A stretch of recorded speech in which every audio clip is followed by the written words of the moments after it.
বন্ধুরা, আজ আমি খুব খুশি। কেননা মাত্র 6 মাস হলো এই আম গাছটি আমি রোপণ করেছি একটি জলের ড্রামে। শুধুমাত্র গাছ রোপণ করার সময় প্রয়োজনীয় সার ব্যবহার করেছি এবং পরবর্তীতে একবার মিশ্র সার এবং একবার খোল এই গাছে দিয়েছিলাম। তাতেই দেখুন কি সুন্দর সুন্দর গাছে মুকুল চলে এসেছে। শুধুমাত্র এই একটি ডালে তা নয়, এই ডালটিতেও আশা করি মুকুল বেরাবে। এবং এখানে আরেকটি ডাল দেখুন, এদিকে আরেকটি ডাল রয়েছে। আমি কিন্তু গাছ আনার পর এখান থেকে আমি কেটে দিয়েছিলাম, সেখান থেকে কিন্তু 4টি ডাল বেরিয়েছে। দেখুন কি সুন্দর মুকুল।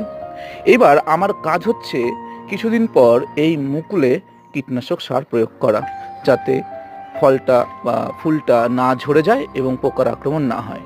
সকলকে অসংখ্য ধন্যবাদ ভিডিওটি দেখার জন্য।